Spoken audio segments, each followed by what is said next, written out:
Live from Fargo and serving you on TV, online, and on the go. This is Valley News Live at 5. When he said propane, it was just, I need to get him away. I need to get him away. An incredible story out of South Fargo where a neighbor pulled a man to safety as flames tore through his garage. Thank you for joining us tonight. While the man remains in the hospital with burns, friends and neighbors say they're just thankful everybody could get out alive. Valley News Team's Bradford Eric was on the scene and shows us just who this heroine is who jumped into action. A neighbor living in this yellow house says she heard 2 loud bangs this morning. She saw the flames, called 911, and then ran over to this garage. I saw him starting to crawl out of his garage. Brenda Delaneva says the second explosion shook her house 2 doors down. She says she wasn't scared. She just sprang into action. The dispatcher was, telling me, where do you live?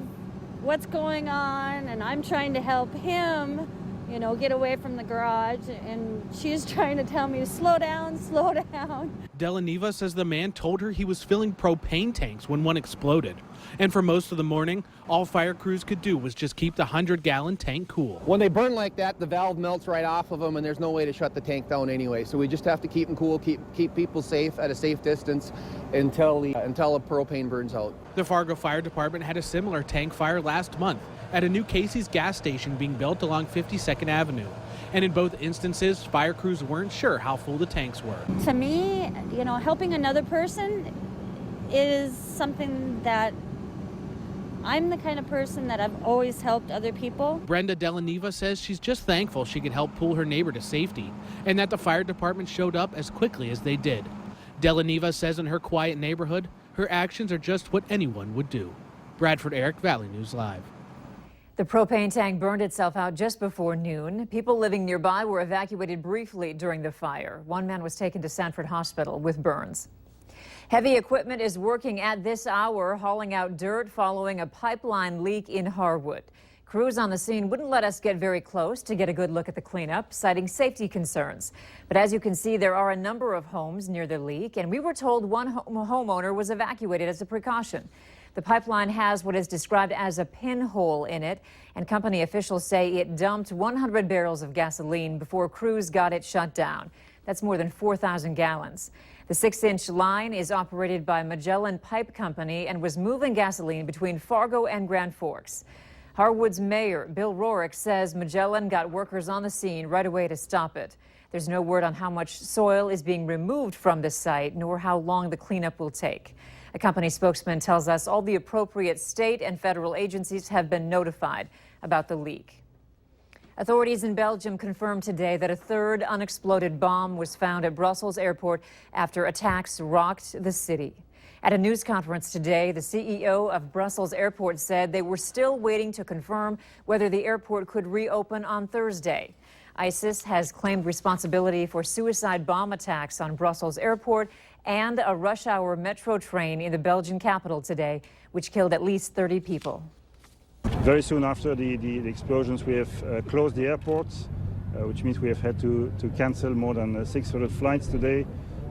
60,000 passengers were supposed to take these flights.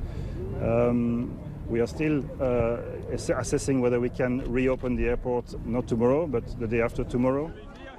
On Valley News Live 10 at 10, a local woman has family near Brussels, and we'll talk with her about the terrorist attack. A bit cloudy, but a pretty quiet day. Let's find out what's in store for tonight with Chief Meteorologist Hutch Johnson. Hutch?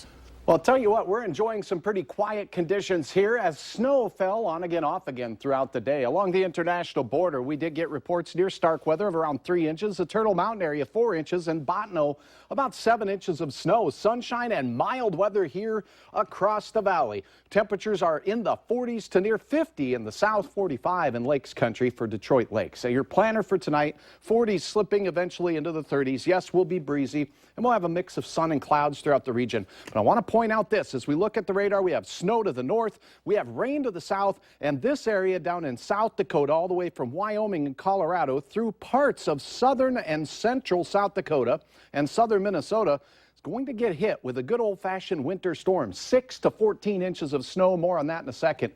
I'm trying to sell some cooler weather that is ahead because at least we won't have quantities of shovel trouble, Andrea. Yeah, no kidding. Thank you so much. After seeing a lot of crime in the area, a local woman is trying to equip, educate, and empower women to protect themselves. Damsel in Defense is a product line gaining a lot of attention across the state. Betty Jo Krenz is selling the stun guns, pepper sprays, and other defense tools to women. She started selling them after getting into some tough situations while working with women dealing with domestic violence. When I stun somebody, I am going to seriously give myself about a minute to get away, and they're not going to forget the encounter. But that's it. There's nothing lethal about them. But they're powerful enough to give you that extra bit of time to get out of the situation and get yourself safe.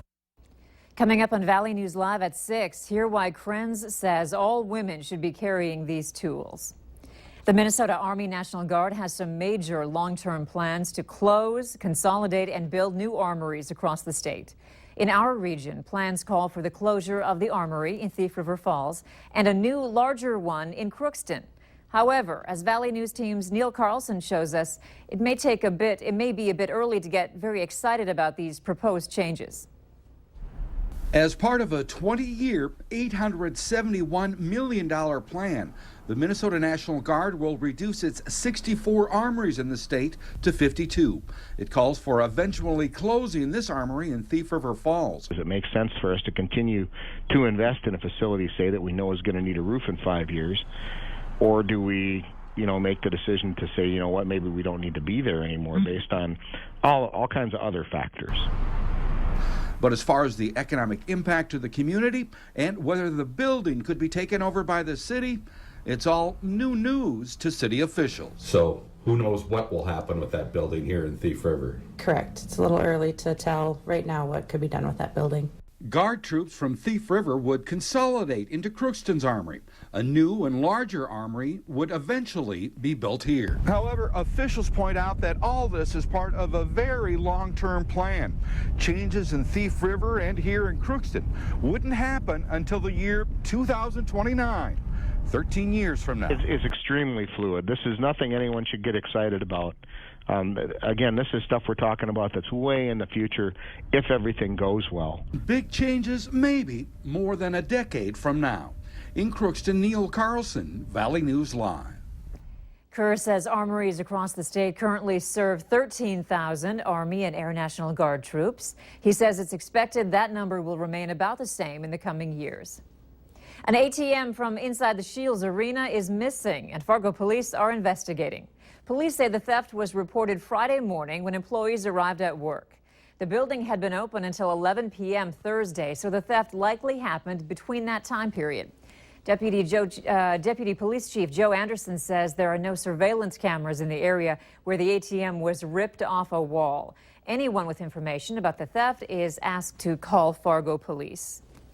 Meanwhile, Fargo police are investigating a series of overnight burglaries at a Southside apartment building. Someone appears to have gained access to the garages in the 3500 block of 28th Street Southwest early this morning, then kicked or punched their way through adjoining garage units. The suspect went into a total of 5 garages, but police say they only stole 1 household item. At this time, police do not have a suspect. Senator Sen Franken has an $8 billion plan aimed at dealing with what he says is our nation's skills gap. It's called the Community College Career Fund Act, and it's about helping students who may not want to get a 4-year degree but still wish to continue their education. Franken is at M-State in Moorhead today, urging local businesses and educators to work together to help train potential workers for in-demand skills. Franken says the bill he's promoting is a grant program aimed at helping both students and businesses who will work with them. This is a path that is actually a very good path where you can get a high-skilled job and a good paying high-skilled job without incurring student debt. Franken has been working on a number of avenues in his role on the Senate's Education Committee aimed at the student debt problem. Chocolate Easter bunnies are everywhere, but how do you eat healthier this holiday? Dietitians say it's okay to enjoy some of your favorite Easter treats, but in moderation.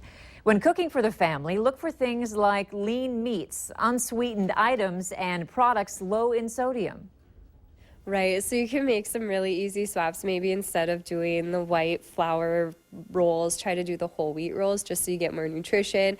You can get some fiber, just some better nutrients, or maybe you don't even need it at all too if you have plenty of other sides to choose from. Another trick is to have smaller plates so that portions are smaller.